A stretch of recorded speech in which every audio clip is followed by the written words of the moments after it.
Torcedor vascaíno, não podia ter contexto melhor para eu acordar nesta terça-feira de manhã e gravar o Acorda Vascão a vocês.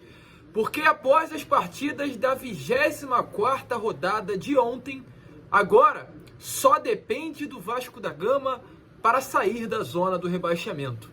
Sim, torcedor, se o Vasco vencer o Coritiba em São Januário e vencer o América Mineiro na próxima segunda-feira, no jogo atrasado, o Vasco sai do Z4 do Brasileirão.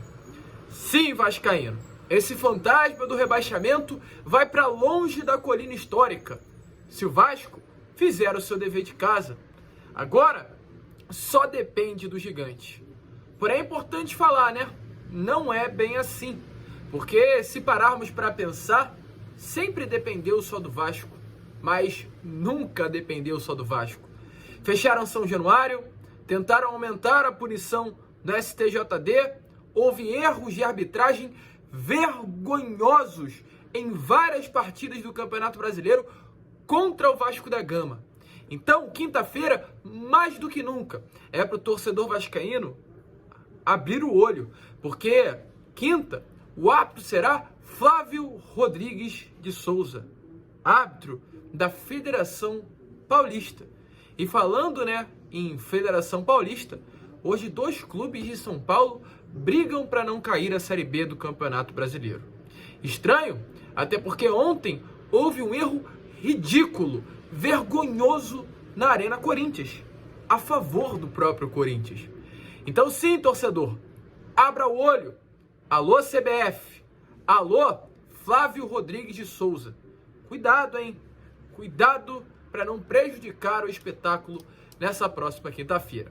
E a gente, é claro, vai falar sobre isso, falar sobre as partidas que aconteceram ontem, válida pelo Campeonato Brasileiro, falar também sobre essa questão da arbitragem, porque só depende do Vasco, mas também não só depende do Vasco, tem vários fatores externos que de fato preocupam o torcedor vascaíno, e falar também sobre muitas outras informações. Porém, antes de começar, esse Acorda Vascão, antes de deixar aí todos vocês muito bem informados sobre tudo o que acontece aqui no nosso Gigante da Colina, eu faço questão de dar as boas-vindas a todos vocês que estão chegando aqui ao nosso canal pela primeira vez. E que boas-vindas boa de ser dada, porque, torcedor, ontem conseguimos chegar à marca dos 110 mil inscritos. O canal do Gigante Vasco, enfim, tem 110k de inscritos no YouTube. Quem diria, torcedor vascaíno? É claro, tudo isso graças a Deus, graças ao Senhor, mas graças também a apoio, a ajuda, a força que todos vocês dão diariamente ao nosso canal. Se não fosse pelo apoio de você que está aí do outro lado, o canal do Gigante Vasco não chegaria a essa marca importantíssima. Então, muito obrigado. Apenas agradecer pelo apoio que todos vocês estão dando ao canal do Gigante Vasco. Então, se você está chegando aqui pela primeira vez e ainda não é inscrito, essa é a hora. Já se inscreva no nosso canal aqui embaixo, aperte nessa palavrinha inscrever-se. Além disso, ative o seu sininho de notificação. E se você acha que o Vasco da Gama não vai cair, deixa o seu like, o seu joinha, o seu gostei, como você preferir chamar, para ajudar a divulgação do nosso conteúdo. Tranquilo, rapaziada? Vambora? Vamos falar de Vasco da Gama, porque começa a terça-feira que será agitada para o Gigante da Colina.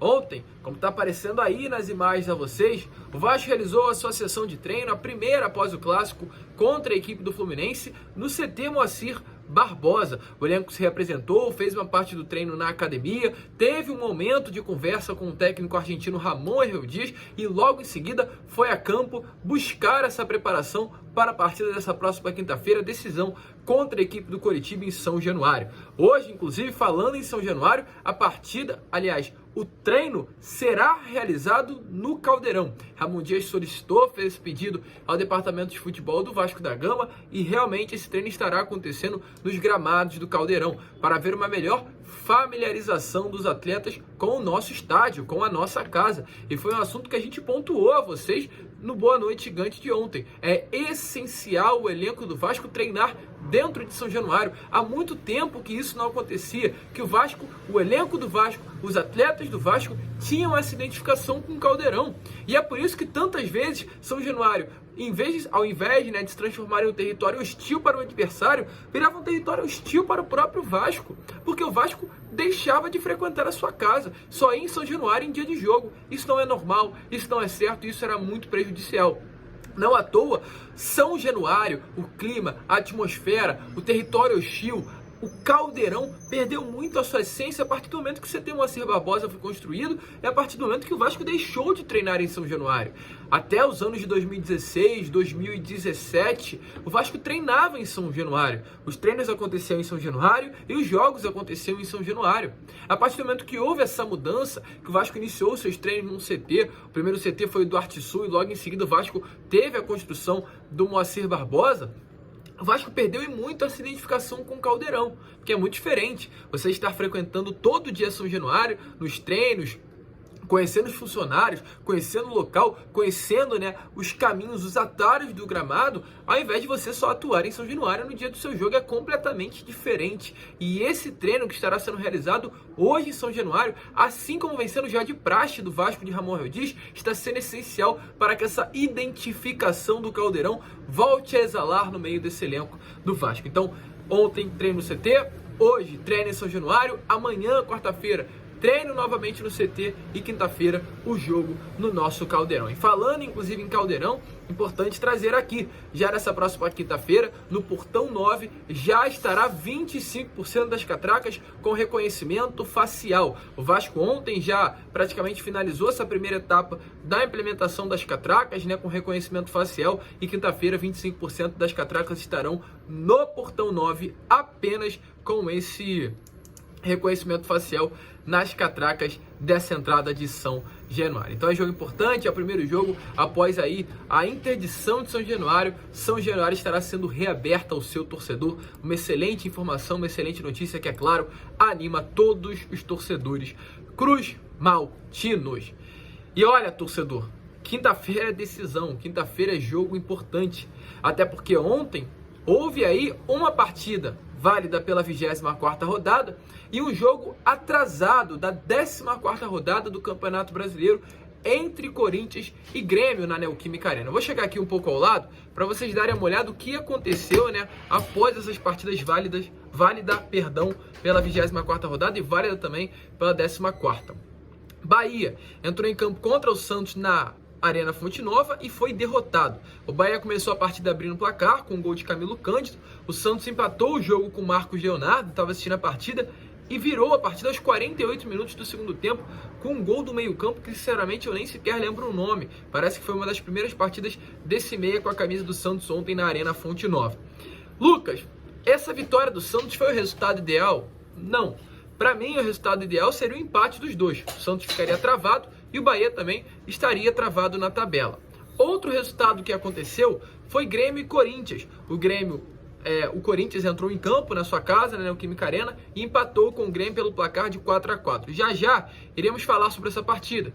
Caso você pergunte, Lucas, a vitória do Grêmio, aliás, o empate, né, nessa partida foi o melhor resultado? Também não, mas não foi um resultado ruim. Eu falo que não foi ruim porque o Corinthians também ficou ali travado com seus 27 pontos. Melhor resultado, como está aparecendo aqui ao lado, só vocês olharem para a tabela, seria uma vitória do Grêmio, que hoje não é um clube que briga com o Vasco da Gama para não cair na Série B do Campeonato Brasileiro, e com essa vitória do Grêmio, automaticamente o Corinthians não iria pontuar, pararia nos 26 pontos e o Vasco estaria apenas 6 pontinhos de distância do clube paulista. Isso poderia acontecer. Já vamos falar sobre a polêmica que aconteceu ontem na Neoquímica Arena, o que faz com que o torcedor vascaíno abra ainda mais o olho. Até porque na quinta-feira o árbitro que estará apitando Vasco e Coritiba é um árbitro da própria Federação Paulista. Mas enfim, ontem os resultados não foram os melhores. Melhor seria a derrota do Corinthians e o empate entre Santos e Bahia.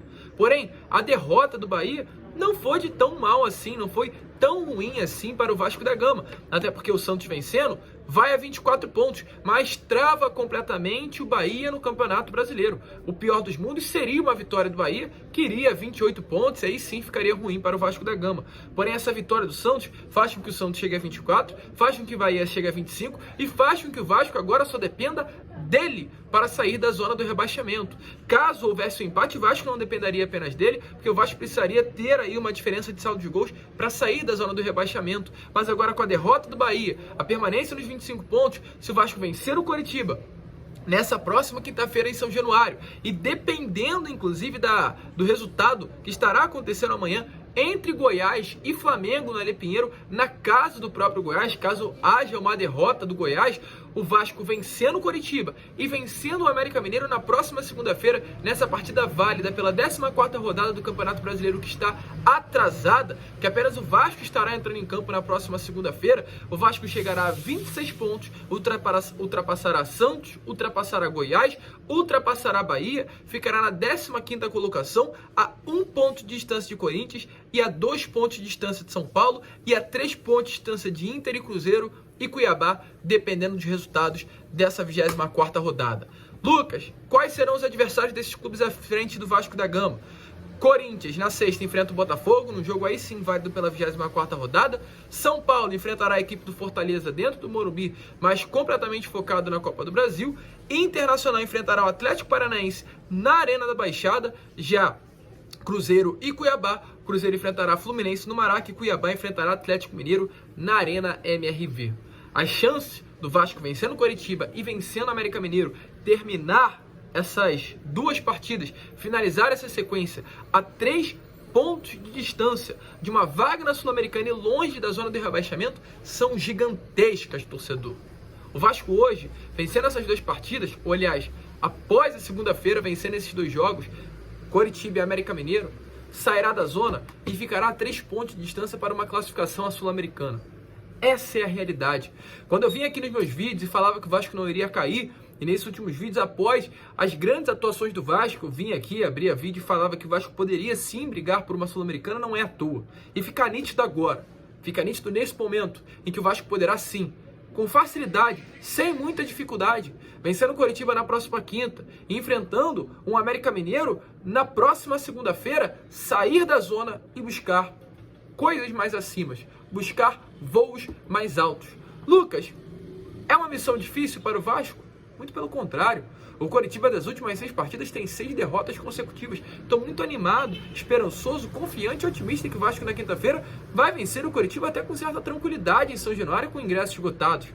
Já o América Mineiro, torcedor, dos últimos 5 jogos, são 3 derrotas e apenas 1 vitória com 1 empate. Esses são os 2 próximos adversários do Vasco. É difícil vencê-los? É lógico que não. Muito pelo contrário. Jogando a bola que está jogando, vencendo Fluminense, Atlético Mineiro e Grêmio, os últimos adversários que o Vasco venceu, tem totais condições de passar por cima, sim, de Coritiba e América Mineiro, o atual 20º e 19º colocado, lanterna, e o vice-lanterna do Campeonato Brasileiro. E após enfrentar esses 2 adversários, o Vasco pega um Santos na Vila Belmiro com, até o momento, um jogo sem público.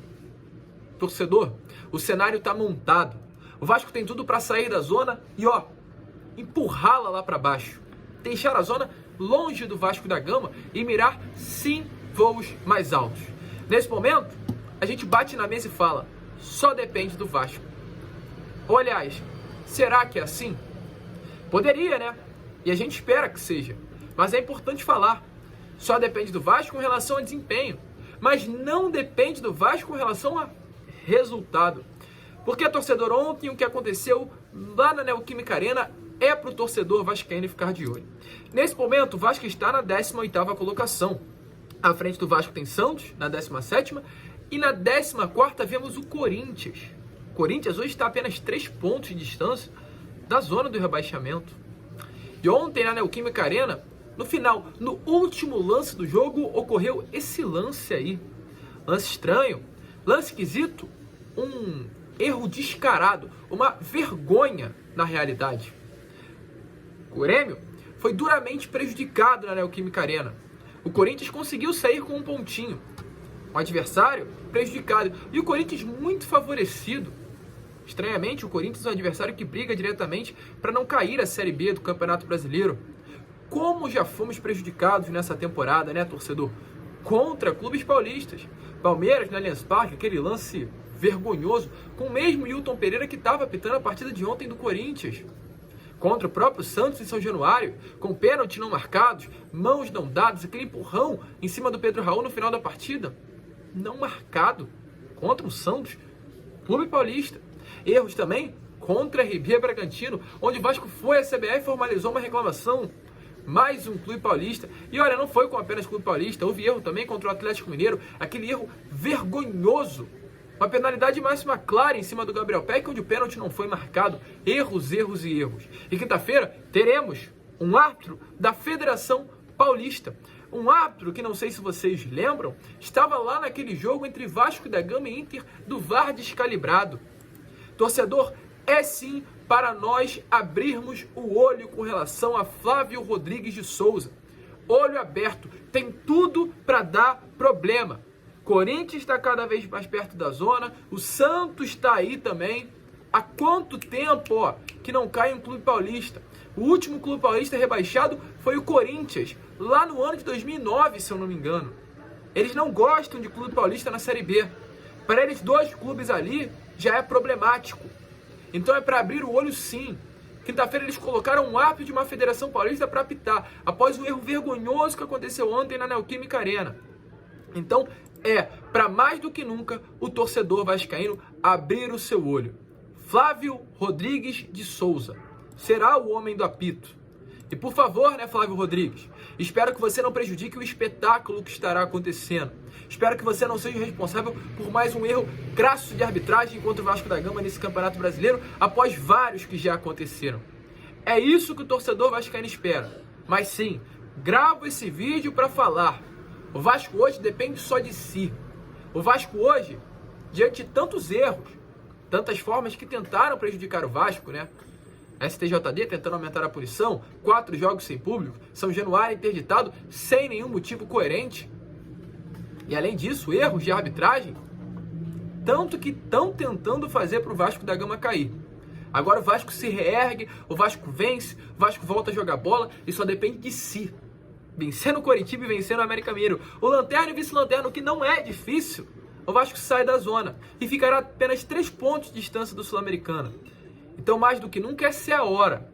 Essa é a hora do Vasco sair, só dependendo de si. Mas é para abrir o olho.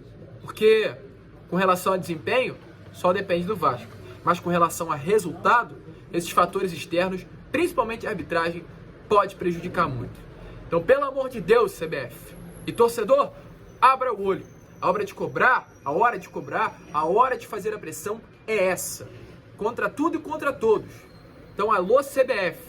A terça-feira, a quarta-feira e a quinta-feira será de pressão para cima de vocês, para que mais uma vez o Vasco não saia prejudicado em uma partida desse brasileiro. A gente fica por aqui. Esse foi o Acorda Vascão, apenas o primeiro vídeo dessa terça-feira, hein? Já já estaremos de volta com Fala Gigante por volta de 2h30 da tarde e, é claro, com Boa Noite Gigante às 8 horas da noite, contando sempre com apoio, com a ajuda de todos vocês. 110 mil inscritos no YouTube. Vambora, hein? Vambora buscar até o final do ano esses 120, 130 mil. De vascaíno para vascaíno, porque aqui é Vasco pra caramba. Saudações vascaínas.